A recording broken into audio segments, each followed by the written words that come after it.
Bueno, pues muchísimas gracias a todos. En tiempo.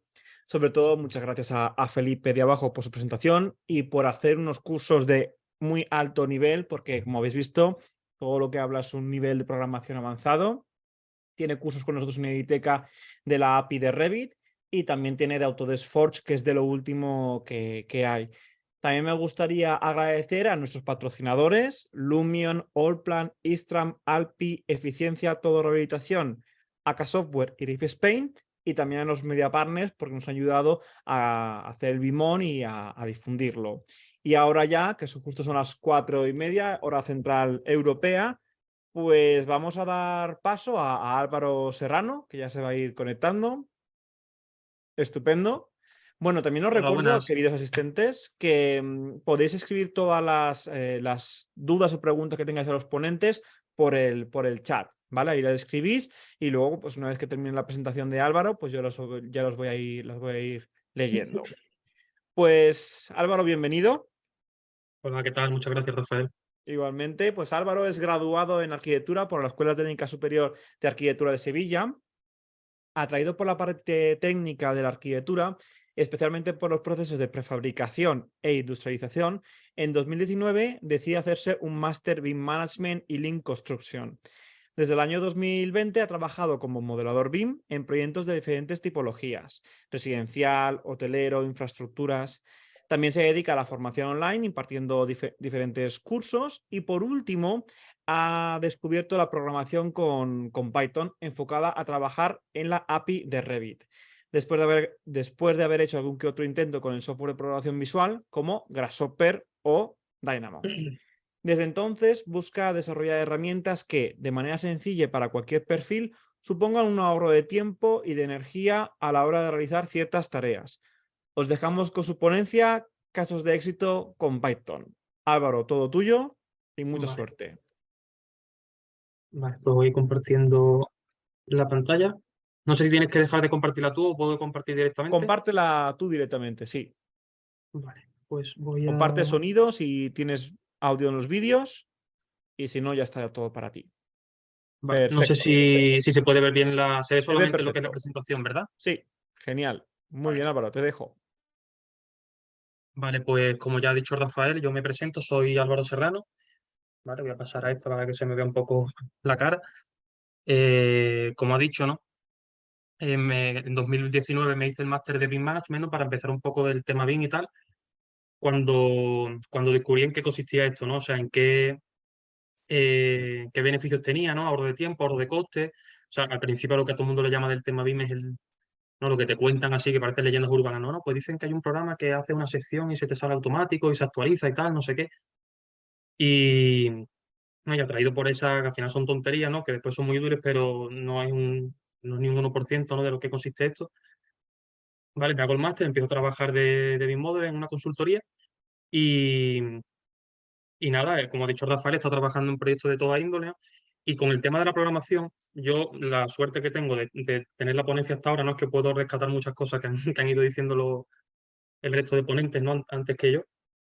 Y me pasa un poco como a Felipe, ¿no? Como ha comentado al principio de su presentación. O sea, yo estudié mi carrera de arquitectura y tal, ¿no? Pero como que después de haber descubierto primero el tema del BIM y después el tema de la programación, ¿no? Al final todo desemboca en lo mismo, ¿no? Que es la productividad, ¿no? El ahorrar tiempo y esfuerzo, ¿no? Muchas veces inútil. ¿Vale? Voy a volver a recordar el GIF que puso David, ¿no? Del pajarito dándole al teclado. Un poquito también esa idea de ahorrar tiempo, de ahorrar, bueno, al final esfuerzo, ¿no? Inútil. Entonces, en esta línea, ¿no? Descubro la programación y, como decía, ¿no? Que había dicho Felipe en la ponencia anterior, yo aquí descubro, ¿no? Se me abre un mundo nuevo de posibilidades, ¿no? De decir, espérate, que si ya con el BIM había supuesto si ya el BIM había supuesto un avance respecto a la forma privada de trabajar, ¿no? Que al final es AutoCAD, mm, me está diciendo que hay una forma de poder ir un paso más allá, ¿no? Y yo hacía un poco la comparativa, ¿no? De, de todo esto, que ya lo voy a enlazar con la introducción que he preparado para la presentación, que esta pregunta es verdad que la ha tocado, ahora que recuerdo un poco David, no sé si algún ponente más la ha tocado, ¿no? Es la pregunta de si es necesario aprender a programar en BIM. en Revit en este caso, ¿no? Que también me remito a Felipe, ¿no? Que no es lo mismo programar en BIM que programar en Revit. En este caso yo me dedico a programar solamente en Revit, ¿no? No en otros programas. Y dentro de esta pregunta, no de si es necesario, la pregunta depende, o sea, la respuesta es depende, ¿no? Yo pienso personalmente que todo el mundo, o casi todo el mundo, por lo menos los jefes de equipo, los BIM managers, los coordinadores y tal, tienen que tener sus nociones de programación, pero no de cara a la práctica, ¿no? De decir, no necesitan saber programación porque tienen que saber hacer esto, esto y esto, sino que necesitan saber programación para saber hasta qué punto le pueden pedir a una persona que se dedica a eso, ¿no? O sea, típica anécdota, ¿no? Que no voy a concretar ningún caso concreto, simplemente la suelto, ¿no? O sea, típico cliente, ¿no? Que no sabe utilizar Revit, pero te está mandando a ti a trabajar en Revit y te pide que hagas unas cosas que tú piensas, si esta persona supiera realmente en qué consiste Revit, no me estaría pidiendo esto, ¿no?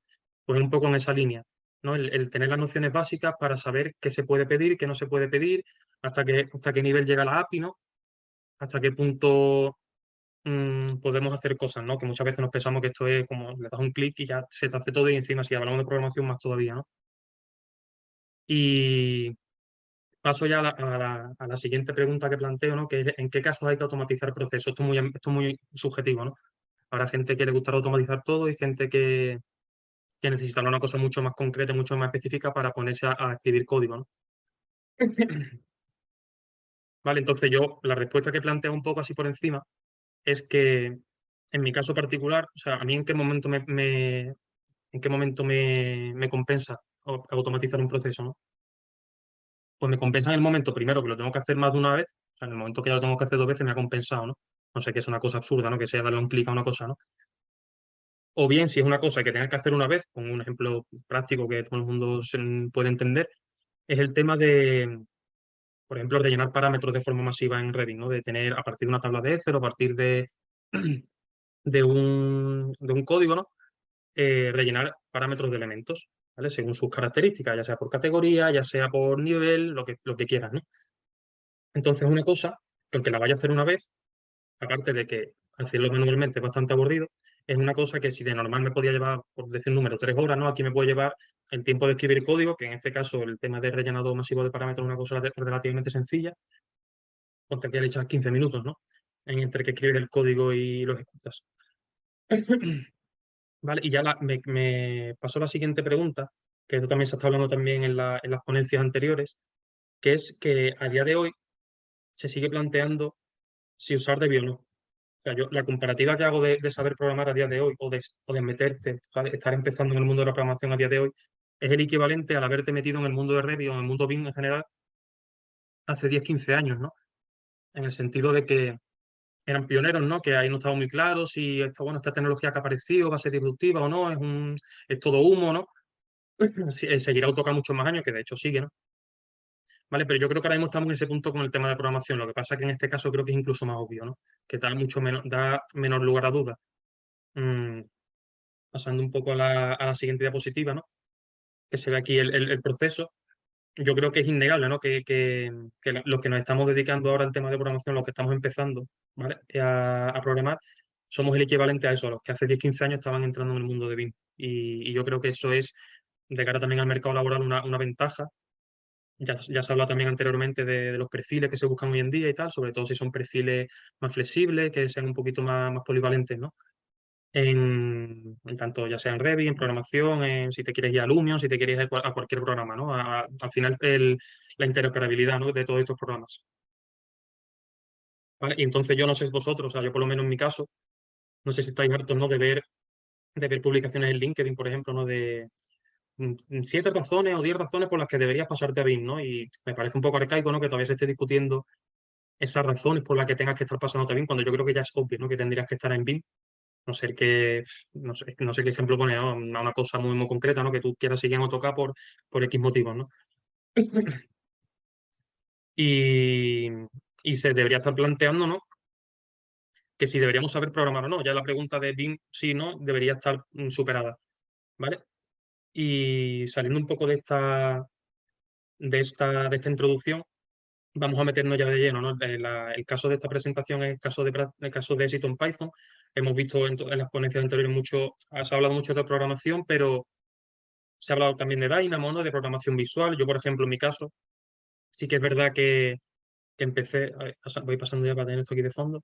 Yo empecé mi primer acercamiento con la programación fue con programación visual y fue con Grasshopper, ¿no? O sea, típico, no sé si conocéis el libro este de Arturo Tedeschi, ¿no? Ahora mismo no me acuerdo cómo se llama el nombre porque está en inglés, no, no me acuerdo, pero bueno, de diseño paramétrico para Grasshopper en Rhino, ¿no? Y, y fue mi primer acercamiento, me parte se te abre un mundo nuevo, ¿no? Porque empiezas a conectar pelotitas con hilos, ¿no? Y van pasando cosas. Además, los voy viendo a tiempo real, es un modelo que pesa poco, puede ir haciendo, ¿no? No sé, en mi caso me gustó mucho, ¿no? Me resistí un poco a entrar a Dynamo, ¿no? Porque tampoco le estaba dando mucho uso a Revit, ¿no? Todo esto antes de hacer el máster en Big Management y tal. Y, pero que al final son primos hermanos, ¿no? Dynamo y Grasshopper son programas de programación visual de nodos, ¿no? Y yo he tenido la suerte aunque haya tenido una introducción a Dynamo, o sea, ahora veremos algún ejemplo al final de la presentación se ve, ¿no? Un script de Dynamo.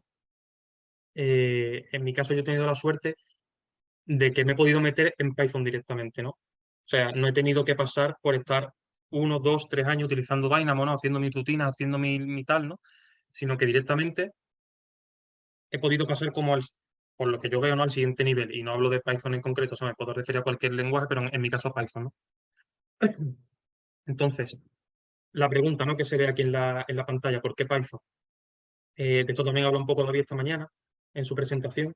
Y yo voy a intentar, dentro de que la presentación va a ser un poco técnica, ahora no, porque quiero que también os sirva a lo que estáis viendo la presentación como una especie de acercamiento, ¿no? De que el que se esté planteando si darle el salto o no, ¿no? Que le sirva para saber si programación sí, programación no, y una vez dentro de programación, si quiero Python, quiero C# o lo que sea, ¿no?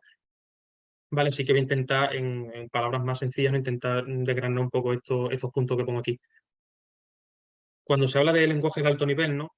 Quiere decir que tiene elementos de lenguaje natural. Y aunque veremos ahora un ejemplo de un código en Python, esto quiere decir que comparte muchos elementos de sintaxis con el inglés. En este caso, tiene muchas palabras que se conocen como palabras reservadas, que están en inglés, ¿no? Y aparte la estructura que se parece mucho al lenguaje natural, ¿no? De ahí a que se le llame de alto nivel.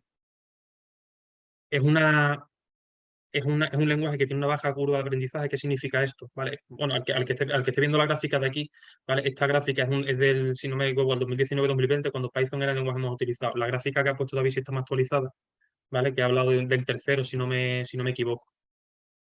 Vale, entonces, cuando digo que tiene una baja curva de aprendizaje, significa que desde el minuto 1 que empiezas con Python ya estás aprendiendo, ¿no? Y aunque empieces por conceptos muy sencillos, nunca te vas a ver estancado en decir, mira, es que me estoy jugando con una pared de conceptos que no entiendo y de ahí no puedo avanzar, ¿no? Sino que tú desde el principio ya estás primero con una estructura, o sea, primero con cosas simples, ¿no? Con las variables, con tal. Bueno, me comentan por el chat que se me escucha repetido. No sé si... Yo te escucho perfectamente. A quien se lo escuche en repetido, pues se puede salir y volver a conectar. De todas maneras, voy a seguir preguntando. Mira, aquí dicen que te escuchan bien. O sea que puedes seguir, Álvaro. Vale, perfecto, gracias. Vale, pues a esto me refiero, ¿no? Con la curva de aprendizaje. Y lo que sí que es cierto, ¿no? Que cuando llegas a un cierto nivel, ¿vale? Obviamente nadie lo sabe todo, nadie es el mejor en Python, ¿no? Ni en programación, pero es verdad que llegas a un cierto punto como que ya estás en una zona de confort, ¿no? Ya con lo que sabes puedes manejarte perfectamente, puedes tirar, y ya todo lo que te entra nuevo se basa en lo que ya sabes, ¿no? Y ya para terminar, bueno, los dos puntos van enlazados, ¿no? Cuando digo que tiene una comunidad muy activa y que es uno de los lenguajes más utilizados del mundo, ¿a quién se traduce esto? Que cualquier duda y cualquier pregunta y cualquier cosa en lo que estéis estancados, alguien ya ha estado ahí. O sea, es tan fácil como googlearlo, ¿no? De hacer una búsqueda rápida y en cualquier foro de internet, ¿no? Alguien, ya sea un foro dedicado a Python exclusivamente o un foro dedicado a Python trabajando con la API de Revit, ¿vale? O sea que siempre, o sea, yo no sé, si he buscado 1000 cosas, pues me habré encontrado que respuesta para 990. O sea, hay muy pocas cosas que son específicas que nadie se le haya ocurrido, ¿no? O que nadie se haya visto enfrascado en eso. Vale, pues pasamos ya a esto no es ¿vale? Que nadie se equivoque, no es un código de nada concreto de Revit ni nada, es un código que busco en internet, ¿no? Para que se vea lo que quiero transmitir, ¿no? Que es un lenguaje que aunque no lo conozcamos, que aunque no sintamos todavía, aunque no hayamos visto nunca nada de esto, ¿no? a simple vista, de un simple vistazo, podemos identificar en este código una estructura muy clara, ¿no? Que sobre todo la marcan las tabulaciones. Que al final, si nos pasamos un poquito en el sentido común, las tabulaciones significan que lo que está arriba tiene prevalencia sobre lo que está abajo, ¿no? Y lo que está abajo depende inmediatamente de lo que está justo arriba. Cuando digo justo arriba, quiero decir justo arriba y tabulado, ¿no? ¿Vale? Entonces, por ejemplo, aquí nos encontramos dentro de un bucle, ¿vale? Que lo marca esta línea. Dentro de este bucle nos encontramos con otro bucle. Y en este bucle nos encontramos, por ejemplo, con un condicional, ¿vale? Si condicional tal, si se da este caso, pasa esto. A esto me refiero con la jerarquía, ¿no? O sea, esta línea de código, lo que pasa aquí va a depender de esto que pase aquí, ¿no? Y también, si nos vamos un poquito más arriba, identificamos lo que son las variables, ¿vale? Que en este sentido sí que creo que tiene mucha ventaja. Yo, la verdad es que no me manejo, vamos, por no decir nada, con otros lenguajes de programación que no sean Python, pero una de las cosas que sí que sé, ¿no? Es que la ventaja que tiene Python sobre los demás es que las variables se pueden declarar así de fácil, ¿no? ¿Qué quiero decir con que se pueden declarar así de fácil? Que tú escribes una variable y lo igualas a otra cosa. Una variable es algo igual a algo. En este caso es un número, en este caso es por ejemplo, aquí es un texto, aunque sea un texto vacío, ¿no? Y no tienes que declarar, no tienes que decir, oye, a continuación lo que va dentro de esta variable es un texto, o un entero, o un decimal, o un lo que sea, ¿no? Sino que tú directamente te tiras y lo declaras. Eso es una ventaja que tiene, por ejemplo, con C, si no me equivoco. Vale, y viendo un poco esto, que repito, no es un código que represente nada de la API de Revit, pero creo que se ve bastante bien esto que quiero decir de que a simple vista ya, aunque no entendamos qué hace ni sepamos escribirlo, ¿no? Ya sabemos que ahí está bien estructurado, ¿no? Vale, y si ya pasamos a la siguiente diapositiva, vale, aquí ya nos vamos a centrar en casos prácticos. Los casos prácticos, que al final he elegido 3 muy concretos, o sea, porque creo que cada uno habla de una cosa diferente, ¿no? Uno de modelado, otro de parámetros, ¿no? Y creo que son bastante visibles. Voy a intentar, dentro de los tecnicismos en los que tendré que incurrir, ¿no? Que no se haga pesado, ¿no? Porque si yo pretendo con esta presentación también tener un acercamiento, tampoco quiero asustar a nadie, ¿no? Simplemente eh, que lo vayan viendo y que vayan teniendo un acercamiento. Un segundín. Vale, pues el primer caso práctico que voy a poner, vale, los casos prácticos que vaya a ver están como diría yo, como los problemas de física del colegio, ¿no? En el vacío y con condiciones favorables, ¿vale? O sea, que son problemas a los que me he tenido que enfrentar en casos reales, ¿no? Pero aquí lo he traído en una forma muy abstracta, muy concreta, ¿no? No sé, vamos, que ahora lo vais a ver, ahora me voy a entender perfectamente. ¿En qué consiste esta herramienta, ¿no? Esta utilidad que se ha hecho a través de Python? Pues nos permite que cuando nos encontramos en la tesitura de tener elementos en un modelo que físicamente están ubicados en un nivel, por ejemplo, algo está apoyado en el suelo de nivel 1, pero en sus parámetros aparece que realmente le corresponde nivel 4 y tiene un desfase negativo de tanto, ¿no? Para que se encuentre en el suelo de nivel 1, corregir esto, ¿vale? Yo quiero que eso pertenezca al nivel 1, que por eso está situado en el nivel 1, pero no quiero tener que hacer selecciono el elemento, cambio de nivel, o sea, miro en qué nivel está realmente, lo cambio de nivel y ahora hago esa diferencia de desfase para que baje a su sitio, ¿no? Y aparte de hacerlo de uno en uno, aquí se puede hacer de forma masiva. Vale, creo que voy a empezar. Estoy poniendo la diapositiva del otro, es este de aquí, ¿vale? El cambio de nivel de elementos. Ahora paso al anterior, que lo tenía aquí guionizado en este orden. Vale, entonces, ¿qué conseguimos con esto? Retomando también lo que decía David de la mentalidad que tienes que tener para programar, ¿no? De que muchas veces es más importante el proceso mental que tienes antes de enfrentarte al problema que lo que es resolverlo, porque muchas veces en poca línea de código lo tienes resuelto. Pero la forma de llegar a eso es lo que marca la diferencia, ¿no? Porque una misma cosa se puede resolver de 1000 formas diferentes y hay unas que son más óptimas que otras, que no sé, que tardan menos tiempo, que se comen menos recursos del PC, ¿no? Y un montón de casuísticas. Vale, entonces, ¿cuál es el flujo mental que en mi caso yo he seguido para habilitar, o sea, para hacer que esto funcione, ¿no? Pues en este caso, yo seleccionando un elemento, cojo su punto de referencia, que no es más que el punto central de ese elemento, un punto en el espacio que está en la base de ese elemento. ¿Qué es lo siguiente que hago? Creo planos, creo planos en el modelo, planos que no son visibles, obviamente, sino que son abstractos, que están dentro del código, ¿no? Un plano infinito a la altura de cada nivel, ¿vale? Entonces, yo proyecto el punto de ese elemento hacia el plano que esté más abajo y una vez que ha colisionado, selecciono el nivel al que pertenece ese plano. Entonces ya tengo nivel y ya tengo y sabiendo el punto de referencia del elemento, sé qué distancia va a haber entre ese elemento y el plano en el que choca. ¿Qué consigo con esto? Pues poder cambiar su nivel en el parámetro nivel y cambiar y hacer la diferencia entre su desfase desde el nivel con la diferencia entre su situación actual y ese nivel. Entonces ya automáticamente se me hace la recta y se queda en su sitio. O sea, físicamente no se mueve porque he hecho esa operación, ¿no?, de cambio de nivel y de cambio de desfase. Voy a intentar también transmitir todas estas ideas con diagramas, ¿no?, para que se entienda mucho más fácil. Y aquí está un poco lo que explica, ¿no? A partir de este elemento, sacando su punto de referencia, lo consigo proyectar en uno de esos planos. Teniendo ya ese plano, veis que aquí he iluminado de blanco el plano al que realmente pertenece, ¿vale? Si nos ponemos que esté nivel 1, 2 y 3, este elemento pertenece al nivel 1, pero está por encima del nivel 3. Por lo tanto, lo que hago es buscar ese plano de intersección, que es este, ya lo selecciono y ahora calculo la distancia. Y a ese elemento le edito esto que acabamos de decir, ¿vale? Ahora, ¿de qué otra forma se podría afrontar esto, no? Porque aquí hay millones, ¿no? Y hay casos más concretos y menos concretos. Te pueden decir, oye, mira, no es más fácil porque alguno habrá pensado, bueno, ¿y por qué necesitas? Bueno, y si no lo has pensado, ya lo digo, no, porque yo lo pensé en su momento.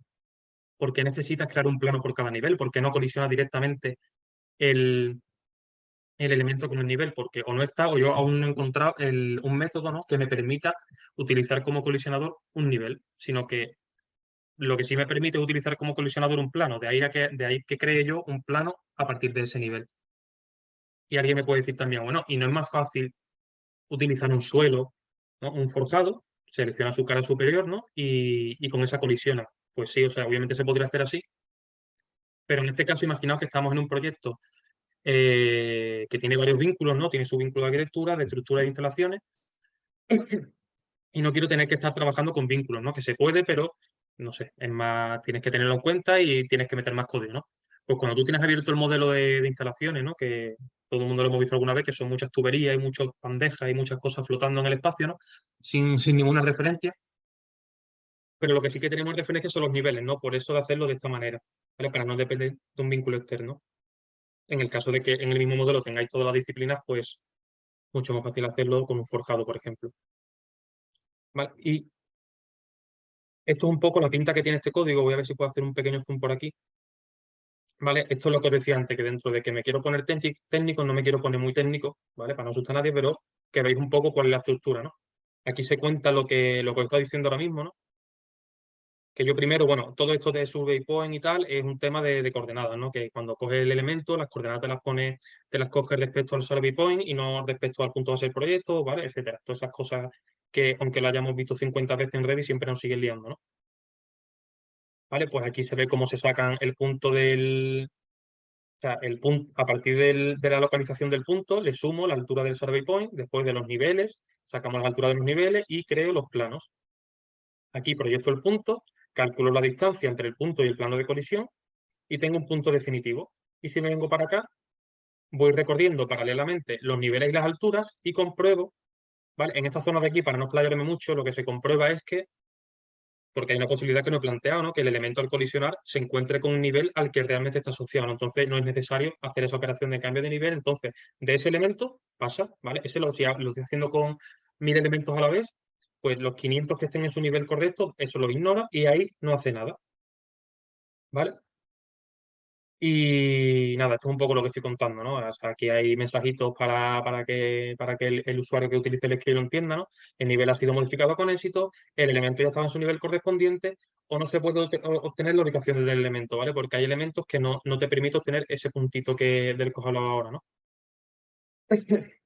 Y nada, yo estas herramientas las otras dos que voy a enseñar a continuación, son herramientas que intento que sean lo más user-friendly posible, ¿no? O sea, ya se han hablado también de los roles dentro de una empresa Y a no ser que tú seas una persona en tu empresa que se dedique expresamente a esto creo que lo ha hablado Fermín en su presentación, ¿vale? Porque un cliente te puede pedir o bien un producto final y los medios que tú has utilizado para llegar a ese punto final a esa persona le dan igual, ¿no? Lo que va a valorar es que has tardado la mitad de tiempo que otra persona porque has utilizado automatizaciones, o te pueden pedir una cosa concreta, un código, o sea, un script, un plugin, etcétera, ¿no?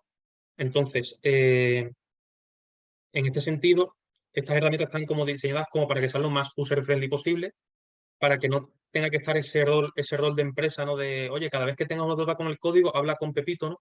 Que es el encargado de la programación en la empresa y te va a resolver las dudas y si tienes un problema te lo ejecuta él y tal, sino que sea lo más cómodo posible para el usuario final. Vale, pues yo creo que puedo pasar al siguiente ejemplo, que es este de aquí. Vale, que este es uno que a mí personalmente me ha venido bastante bien, que es el saber en qué planos es visible un elemento. ¿Vale? O sea, yo selecciono un elemento de un modelo y me dice, este elemento es visible en el plano tal, tal, tal y tal. ¿Para qué desarrollé esto en su momento? Porque yo a lo mejor tenía un proyecto grande con, no sé, 50 planos o 60 planos y cada vez que se hace una modificación hay que reimprimirlos, ¿no? Pero es una estupidez reimprimir 30 planos cuando has modificado el quicio de una puerta que solamente se ve en una vista de un plano. Pues tú dices, mira, selecciono con esta herramienta, después de modificar el elemento, utilizo mi herramienta y me dice, oye, que este elemento solamente es visible, perdón, este elemento solamente es visible en este plano o en estos dos planos. Y solamente tengo que imprimir esos dos. ¿Vale? Así que su funcionalidad es la que acabo de decir. Selecciono, obtengo el listado y hace poco no le incluí la funcionalidad de poder exportar un CSV, por lo que pueda pasar, ¿no? Lo puedes ver en pantalla o lo puedes ver, te da la opción, ¿no? De verlo en una ventanita en Revit, cerrarla y punto, o exportar un CSV. Imaginaos que tienes que hacer un informe de los planos que se han modificado según las últimas modificaciones del proyecto, ¿no? Pues te permite esa opción. Aquí está un poco el flujo mental al que me enfrenté para hacerlo, que aquí sí me quiero detener un poco más, ¿no? Para que veamos la importancia de este flujo. ¿Qué es lo que se hace con esta herramienta? Lo primero que hago es obtener una lista con todos los planos de mi proyecto, ¿vale? Si tengo 30 planos, pues en esa lista están todos los planos, con su nombre, o sea, con su nombre y con su nombre. Creo un diccionario que para el que no esté familiarizado con este término, ¿vale? Al fin y al cabo, un diccionario es, si hay un elemento en Python que es una lista, ¿vale? Que es simplemente una lista con muchos elementos, está también el diccionario, que también puede ser una lista entre comillas. Lo que pasa que cada elemento tiene una clave y un valor, ¿vale? Puedes tener un par clave-valor o el valor puede ser una lista, por lo tanto tienes una clave y el valor es una lista de elementos, ¿vale? Que es precisamente lo que yo he hecho aquí. Las claves de mi diccionario son los planos y dentro de cada clave está el valor. El valor es la lista de vistas que tienen contenidas esos planos. Una vez que tengo mi diccionario con planos y las vistas incluidas dentro de cada uno de ellos, yo lo que hago es ir vista por vista, o sea, plano por plano, y dentro de cada plano, vista por vista, revisando los elementos que aparecen en esa vista. ¿Y qué estoy haciendo al ir uno por uno revisando todos los elementos de esa vista? Buscar coincidencias con el elemento original, ¿no? O sea, yo selecciono una puerta y ahora aquello empieza. En esta vista se ven un muro, una ventana, una puerta, ta, ta, ta, ta, ta, ta, ta. Ah, mira, he encontrado la coincidencia con la puerta, ¿no? Que tú buscabas. Pues esa vista busca su plano padre, ¿no? Por así decirlo, al plano al que pertenece, y ese plano se añade a la lista. Que esto lo vamos a ver perfectamente en este diagrama, ¿no? En el que primero obtengo mi lista de planos, luego obtengo las vistas que están incluidas dentro de cada plano y cada vista con sus elementos. Mi elemento original coincide con uno de ellos, este elemento llama a la vista llama a su plano y el plano se almacena en una lista final, que es la lista que yo les había dicho, ¿no? Que puedo ver en pantalla o que se exporta a CSV. Entonces, ¿por qué digo que en este caso sí que era muy importante? Voy a volver atrás. ¿Por qué he dicho que era muy importante el flujo de trabajo? Porque a mí lo primero que pensé cuando hice esta automatización era decir, vale, o sea, lo más obvio que es, selecciono mi elemento, pero en lugar de ir plano por plano, vista por vista, yo directamente le pregunto al elemento, oye, ¿en qué vista apareces? Vale, y una vez que sé en qué vista apareces, me dice, oye, ¿y esta vista en qué plano está? Porque ya sabemos como ya sabemos que las vistas, no sé qué son leyendas y tablas y tal, no pueden estar en más de un plano, aquí no vamos a tener problemas. O sea, si yo tengo la vista, tengo su plano, fin. Pues que no existe ese flujo a la inversa, ¿no? Yo no puedo saber a partir de un elemento no me dice en qué vistas aparece. Y una vista no me dice en qué plano está, sino que yo, de ahí el proceso inverso, de ir primero plano por plano, dentro de cada plano, cada vista, o sea, todas las vistas contenidas en él, y dentro de, de esas vistas, todos los elementos que se ven. ¿En qué se traduce esto? En más lentitud, ¿no? Porque imaginaos en un caso, en un modelo sencillito como es este de aquí, ¿vale? Que es el típico de ejemplo, a esto me refería, ¿no? Cuando decía que no es un caso concreto en el que yo haya ejecutado, sino que lo he hecho más para esta presentación, ¿no? En el que yo seleccionando el arbolito me dice que están estos 4 planos. En este caso es muy sencillo. De hecho, yo en este script tengo un aviso que no sé si lo podemos ver por aquí. Eh, no sé si lo tengo aquí, pero vamos, era como una advertencia, ¿no? Que te decía, este código un poco más antiguo. Era una advertencia que te decía, oye, el proceso que va a ejecutar puede tardar un poco. O sea, asegúrate de que ha sincronizado, ¿no? O de que tiene 3-4 minutitos para esperar, ¿no? Entonces, es un poco más lento. O sea, ¿qué herramientas he utilizado yo para bajar un poco esa lentitud, ¿no? del proceso? Pues es lo siguiente, o sea, yo en lugar de ir buscando por todos los elementos de la vista, si por ejemplo el elemento que yo selecciono es una puerta, voy a ir directamente a buscar todas las puertas de esa vista, ¿vale? Me voy a ir a la vista 1 que está en el plano A, ¿vale? Pues entonces yo busco todas las puertas, en vez de buscar muros, puertas, ventanas, suelo, y ver dónde está la coincidencia con mi elemento, voy a ir directamente a lo de su misma categoría. ¿En qué se traduce eso? En que si antes buscaba entre 3.000 elementos, pues ahora busco entre 100, ¿vale? Básicamente es. Voy a volver a hacer un poco de zoom aquí para que lo veamos bien, y aquí es un poco lo mismo, o sea, eh, yo aquí estoy pidiendo al usuario que seleccione un elemento, ¿vale? Aquí le digo, ¿dónde está esto? Vale, aquí encuentro la building category, ¿no? La categoría de ese elemento, que ya sabemos que están las categorías que son visibles para el usuario cuando le doy al VV, ¿no? Y veo categorías de modelo, categorías de anotación y tal, ¿no? Y después está la built-in category, que son categorías internas de Redis, que son muchísimas más. Ahora mismo no me acuerdo de la cifra de cuántas son unas y cuántas son otras. ¿Vale? Pero aquí lo que saco es la categoría del elemento a buscar, me hago un filtro por categoría y tal, y aparte me hago también un filtro por nivel, ¿no? Para aparte de buscar solamente los elementos que son de la misma categoría, buscar los que están en el mismo nivel. Y así también me ahorro muchos más elementos. Aquí es cuando me crea ese diccionario que os decía, en el cual yo añado todos los planos del proyecto. ¿Vale? Aquí lo que sí que quiero apuntarnos, que aquí lo que hago yo es despreciarlo también para ahorrar un poco de tiempo. Cuando añado las vistas o sea, cuando creo mi diccionario y las claves son los planos, cuando voy a añadir los valores que son las vistas, perdón, descarto lo que son, aquí lo vemos, ¿no? Leyendas, tablas y Drafting View, la Drafting View, que ahora mismo no me sale el nombre en español, que parezco bilingüe. Bueno, y ahora ponemos aquí el amuleto adicional, ¿no? Con clave valor.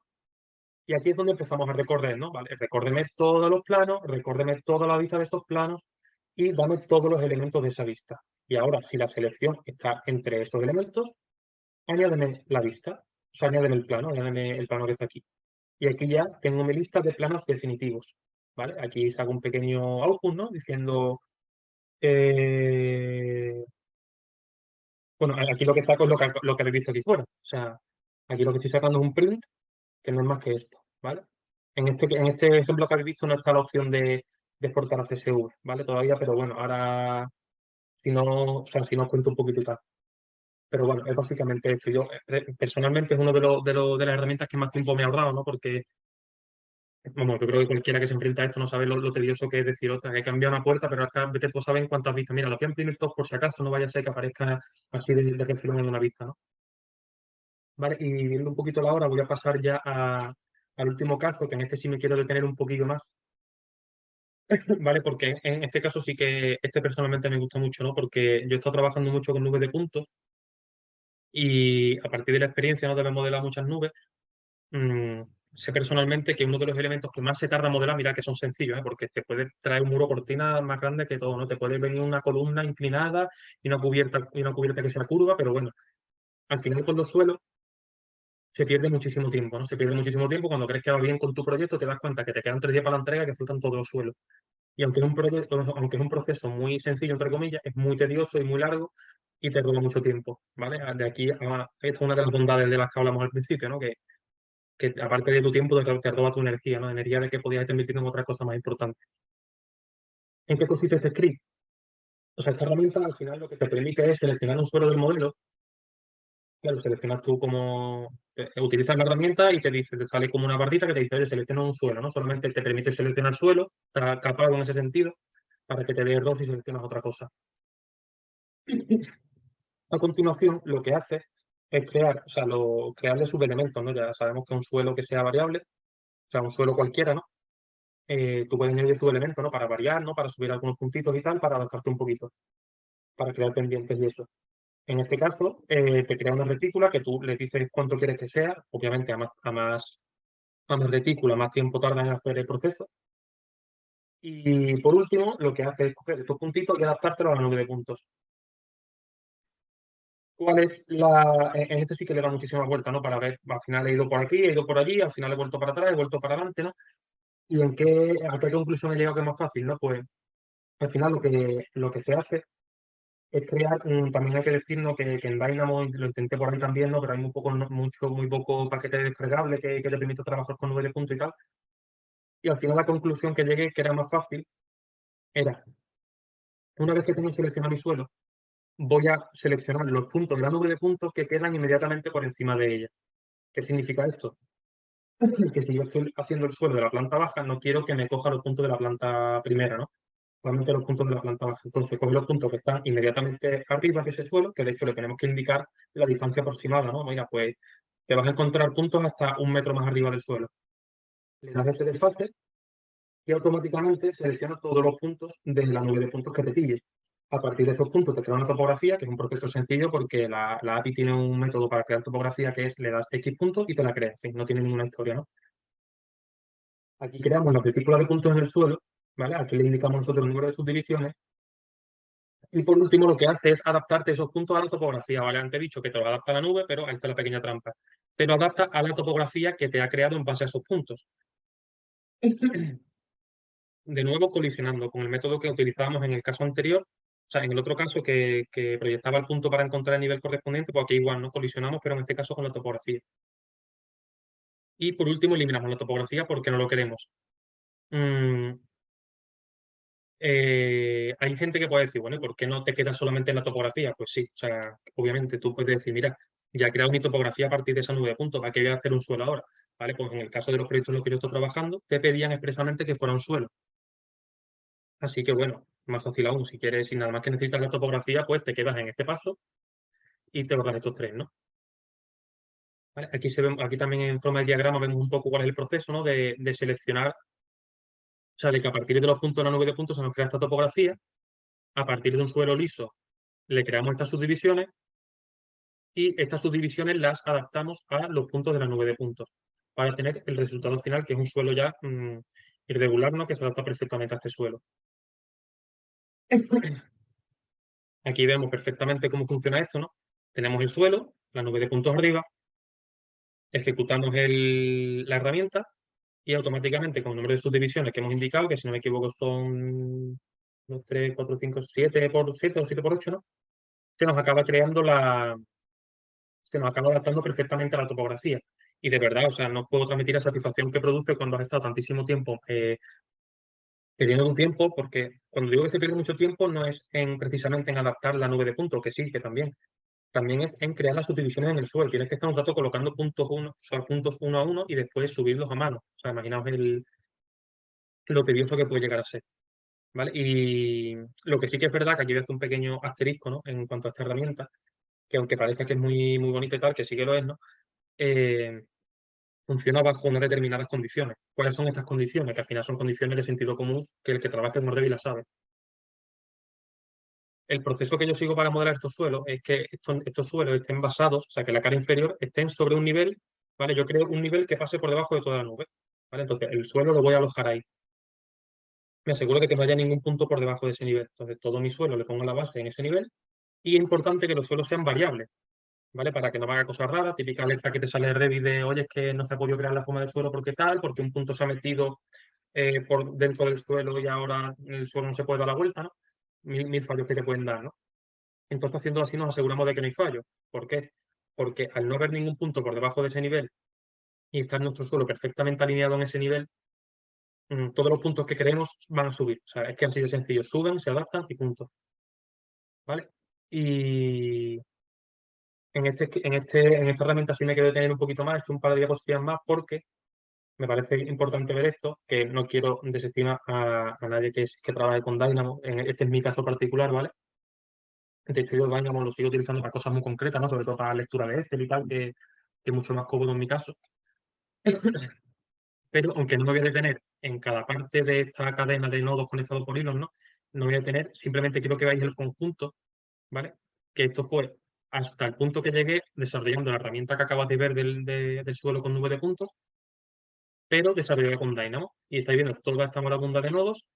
Y tengo que decir que cuando llegabas al nodo final, lo que habías conseguido era subdividir el suelo. O sea, ¿por qué? Porque es que aquí o sea, es mucho más complicado, ¿no? Porque tienes que ir, vale, selecciono el elemento. Ahora me las avío para seleccionar su cara superior, sacando la Z a todas las caras, viendo cuál es la más alta, tal, que el vector sepa. Bueno, no me enrollo en esto. Y el que sepa Dynamo lo entiende. Y bueno, nada, subdividiendo, tal, encontrando los vértices, no sé qué, tal, ahora cambio la estructura del suelo, subo los puntos, o sea, vale, todo esto lo que llegaba era a subdividir el suelo. No recuerdo si conseguían en un momento que los puntos se modificaran, que los nubes de puntos, y yo volviéndome loco, intentando buscar una biblioteca descargada o algún nodo nativo de Dynamo que permitiera trabajar con nubes de puntos, pues no lo encontré, ¿vale? Me quedé un poco ahí estancado. Por eso digo que tiene la suerte de encontrarme con Python o con programación no visual a tiempo, ¿no? Para poder resolver estas cosas sin necesidad de volverme loco buscando nodos y buscando historias. ¿Vale? Y este lo traigo precisamente para hacer la siguiente comparativa, ¿vale? Vamos a intentar retener un poquito este imagen argentina para pasar a esta, ¿vale? Que es en lo que se ha quedado, ¿vale? Y aún así digo que podría haberse quedado solamente en este que ves aquí a la derecha. ¿Qué me refiero? Que como digo que esto tiene que ser user-friendly y tal, esto es lo típico que tú le das con el botón derecho y pones entrada para que cuando a la hora de Dynamo Player pongas tus subdivisiones, le des a ejecutar y listo, ¿no? Entonces, en este sentido, podríamos incluso ahorrarnos estos tres, ¿no? Porque yo este elemento lo podría seleccionar si quisiera con su ID directamente dentro del código, ¿vale? Esto es un nodo que aunque le haya cambiado el nombre, es un nodo Python Script que es nativo dentro de Dynamo, que si haces doble clic se abre una ventana con el código, ¿no? Que habéis visto de este estilo, ¿no? O sea, aquí está un poquito más maquillado, ¿no? Pero te abre una ventana para escribir código, ¿vale? Entonces yo os digo que son 140 líneas, de las cuales no voy a decir 40, pero 25 o 30 son de bibliotecas, ¿no? De ir importando cosas que te van a hacer falta para el código, o sea que lo que es código útil es bastante menos de 140. Y como digo, estos son cosas, sobre todo las subdivisiones, son cosas que yo puedo incluir dentro de mi código, y si yo me lo guiso, yo me lo como, y no necesito que un usuario final acabe utilizando esta herramienta, yo puedo ejecutarla y ahorrarme esto, ¿no? Para que veáis un poco la comparativa de todo esto con esto, que es bastante más limpio y menos dolor de cabeza. Y esto que es lo que le gusta a la gente y a las empresas, ¿no? El tema de las comparativas y del ahorro y tal. Esta es la comparativa del suelo que he puesto en el ejemplo, que es un suelo bastante pequeño, que si nos ponemos a hacerlo de forma manual, si somos un poquito así hábiles y tal, menos de 5 minutos. He puesto 4 por ponerle una cifra, ¿no?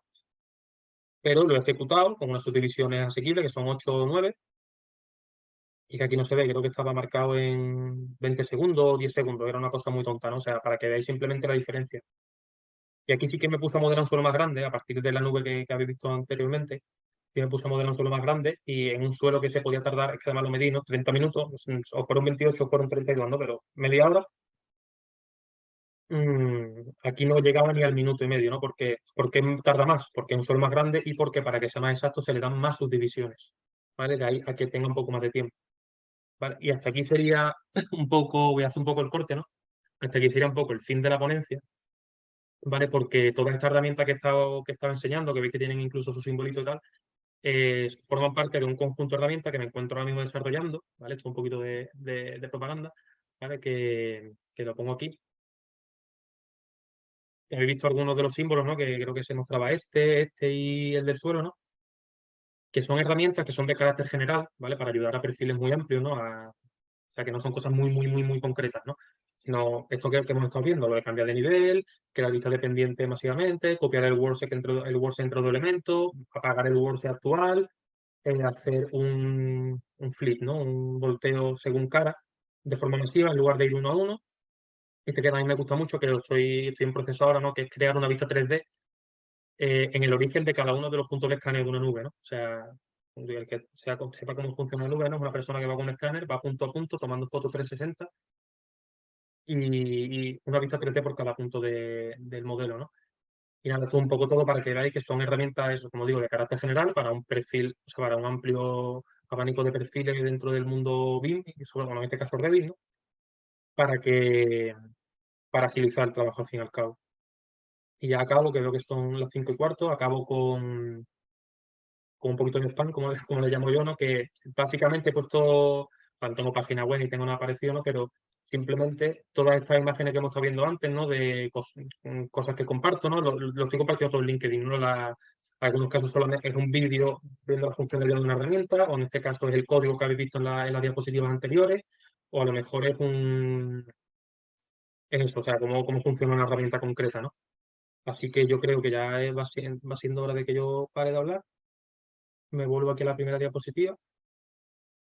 Pues Y yo creo estupendo. que si Rafael quiere, yo creo que podemos pasar un poco a las preguntas, ¿no? Claro, genial, pero porque así tenemos 10 minutitos. Oye, estupendo. Sí que animo a todos los asistentes a que agreguéis a Álvaro.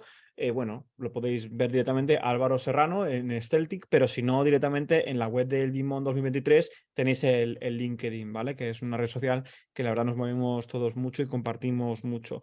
Y luego, si nos da tiempo, te voy a preguntar alguna cosilla de esto que vas a sacar, pero como haya dudas de los asistentes, pues te voy a ir directamente al grano. Pero, Antes de pero eso, me gusta. seleccioname las fáciles, ¿vale? Sí, sí, no te preocupes, está muy bien.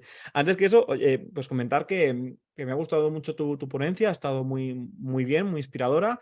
Y exactamente lo que comentabas al principio, Álvaro, que los perfiles que hace tiempo empezaban con BIM son los que ahora estáis con programación, porque al final vais a ser porque yo algo de programación sé, pero tampoco me he metido tanto en este mundillo, vais a ser los que vais a ser los early birds de todo este sector y lo que al final lo que vais a liderar el sector y bueno, sus perfiles pues muy top, muy demandados y que bueno, que vais a liderar lo que va a ser el futuro del sector AECO. Luego también hay que ser francos, no asustas. Es decir, a la gente que le gusta la programación es una realidad de que son retos, que tienen que estar muchas horas ahí y que, bueno, se van a encontrar muchas veces contra un muro. Pero claro, es que hay paro cero o paro menos X, porque, bueno, son perfiles muy demandados que, vamos, se lo rifan y hay mucho cambio de empresas. Dicho esto, que lo quería un poco puntualizar, vamos a ir con María Calvillo, que dice que César le parece demasiado complejo para alguien sin nociones de programación. Python le parece algo más asumible y pregunta si existe algún libro de Python para Revit que se pueda usar. Antes de dejarte contestar, comentarte, María, que nosotros tenemos 3 cursos de Python, o sea que tienes ahí para aprender todo lo habido y por haber. Y a ver si intentamos con Álvaro terminar de hacer este nuevo curso que estamos ahí viendo de el nivel 4 para hablar de todos estos casos prácticos. Así que con eso te dejo que si quieres hablar un poquito de algún libro de Python o algún blog bueno, comentar si colaboramos, qué formación harías con nosotros. Lo que tú quieras comentar, Álvaro. Vale, pues nada, gracias por la pregunta, lo primero. Y antes de responder a la pregunta, voy a hacer la puntualización esa, que sí que es verdad que C Sharp, yo por ejemplo, prácticamente nada, o sea, cero patatero. Lo que pasa que sí que es verdad que, por ejemplo, todas estas herramientas que he mostrado yo en la última diapositiva, ¿no? Como esta suite de herramientas, ahora mismo las estoy ejecutando a través de PyRevit, ¿no? Que yo creo que en algún momento se ha nombrado en esta ponencia, Sí, que cierto. haciendo un resumen muy rápido, PyRevit es un plugin, si nos quedamos en lo básico, es un plugin de Revit que hace cosas, ¿vale? Cosas, herramientas y tal. Pero sí que te permite introducir tus propias herramientas. Metes tu código y tienes tu propia botonera, por así decirlo, tu propio ribbon o tu extensión propia, ¿no? Dentro de Revit. Eso lo estoy haciendo yo a través de PyRevit. ¿Por qué? Porque yo lo hago con Python. Entonces, sí tengo intención, en el medio o corto plazo, espero que sea más bien corto, pasar todas estas herramientas a C Sharp, porque al final es el lenguaje que se te pide para las aplicaciones. Mi intención es intentar a ver si se puede hacer pasar alguna de estas herramientas como aplicación de Autodesk descargable. Estoy ahí liado con foros de Autodesk desarrolladas, o sea, un lío. Pero que eso, ¿no? Esa es mi intención y ahí sí que, así que ahí es impepinable, ¿no? Tienes que utilizar C# seguro y tienes que meterte sí o sí. Y después, en cuanto a Python, o sea, libros de Python hay a punta pala, yo entiendo, ¿no? Si te metes en Amazon y pones Python para principiantes, así a bote pronto, está Machine Learning para Python, es Python para análisis de datos, Python para, no sé, Python para principiantes, es que hay millones de libros, ¿no? Y, y después está el tema de Google, o sea, que eso es al final lo que, está el tema de Google, que es lo que he dicho, que es que cualquier cosa, o sea, es que tú pones, por ejemplo, yo esta mañana, este era yo esta mañana, realmente, creación, Scopebox, Revit API, tal, tal, tal. Primer enlace, Autodesk Forum, en 5 minutos está resuelto, ¿no? Entonces, o sea, es que esto es lo que tiene la comunidad tan activa, ¿no? Que es que cualquier duda la vas a tener. Y al final, incluso si en el foro te contesta con C#, ¿vale? Porque esto pasa, de hecho, la documentación de Revit está en C#, cuando te metes en la Revit API Docs y tal, y empiezas a ver los métodos y clases, están en C#, pero al final la clase y los métodos son los que son. O sea, es que te da igual, a ti te responde una persona en un foro con C#, es que te da igual, porque tú te vas a fijar en la línea de código que se está refiriendo a la clase y al método, a la clase mm, mm, level y a su, bueno, como hemos visto aquí, ¿no? A la clase plano, view sheet o sheet view, no se llama en la clase, y a su propiedad name o su propiedad number, ¿vale? Para saber su plano o su nombre o su número. Entonces, en este sentido, ahí está cubierto. Ya si nos queremos meter en ChatGPT, que yo esto me lo flipé, aparte de que en ChatGPT le escribes 4 cosas, yo le he preguntado cosas en Python, me las ha resuelto enteras, con la Revit API está un poquito ahí cojo todavía, porque es una cosa mucho más específica, pero yo, por ejemplo, muchas cosas que he querido traducir de Python, o sea, como diccionario Python, Python, te sirve. O sea, que ahí también está esa ventaja, y encima es que es gratis, o sea, que es que no se puede pedir más, ¿sabes? Vale, gracias Álvaro. Pues la siguiente pregunta es de Luis Brandao, que te da las gracias por tu interesante ponencia sobre Python y automatización y le gustaría hacerte una pregunta acerca de cómo demostrar habilidades en automatización en un portfolio o currículum y también acerca de las salidas profesionales para los que se especializan en ello. ¿Me puedes repetir la última parte que no te escucho bien? Sí, es cómo demostrar habilidades en automatización en el Sí, sí. portfolio del currículum, que me parece muy interesante. Y luego también pregunta las salidas profesionales para los que se especializan en programación. Pues mira, respondiendo a la primera parte, para el tema portfolio, yo, por ejemplo, en mi currículum, lo único que he puesto a día de hoy es que he estudiado un máster en automatización de procesos, ¿vale? O sea, no he puesto, mira, pero sé hacer esto, sé hacer lo otro, es que un día hice tal, no. Yo, al final, o sea, en el siglo en el que estamos y las herramientas que tenemos, pues yo al final he preferido o sea, entrar en LinkedIn, empezar a compartir cosas, ¿no? Y al final es una forma de que a mí me ha contratado gente, ¿no? En plan, oye, tengo una duda con esto, oye, tenemos un hueco en tal, ¿no? A ver si te interesa. O sea, que al final es que de forma de darte publicidad, al final el currículum, yo pienso muchas veces, que esto no es por ser pesimista, ¿no? Pero muchas veces el currículum te llegan, yo me pongo en el pellejo de una persona de recursos humanos a la que le llegan 50 solicitudes y a lo mejor no va a tener tiempo de decir, pero que esta persona sabe automatizar, tal, no sé qué, mira, este es mejor que el otro, sino que al final yo prefiero llegar a oídos de el que sea por otros medios, ¿no? Y después, yo qué sé, se me ocurre un ejemplo, si lo quieres hacer por la vía tradicional, pues si quieres puedes poner un enlace a una página web o a un canal de YouTube o en el que tú pongas ejemplitos, ¿no? De lo que sabes hacer. Y en cuanto a salidas profesionales, a lo mejor no es tan concreto porque ni siquiera muchas veces las empresas saben que pueden encontrar estos perfiles. O sea, no es que no los encuentren o no los tengan, sino que ni siquiera saben que los pueden tener, ¿vale? Ujú. Entonces, muchas veces tú tienes que ir como con la promoción por bandera allí, en plan, oye, mira, que es que esto no lo hacéis aquí, es que lo podéis hacer, ¿sabes? Entonces, a lo mejor yo he estado trabajando o sea, de BIM Modeler, de BIM Specialist o lo que sea, o de proyecto beneficio, pero es que yo sé automatizar esto. O sea, no, mi puesto no es BIM Programmer, tal, Revit API Developer, no tengo ese nombre y ese apellido, pero en mi puesto actual sé hacer esto, esto y esto, le estoy ahorrando a la empresa este tiempo, y el trabajo que una persona normal tarda 4 horas, te lo hago yo en 10 minutos. ¿Vale? Y eso yo creo que aunque tu puesto no sea X, te va a suponer una ventaja en tu empresa respecto a compañeros o te va a suponer ventaja respecto a otra empresa, no lo sé. Vale, estupendo. Pues Álvaro, justo estamos a tiempo, así que te agradezco mucho tu ponencia.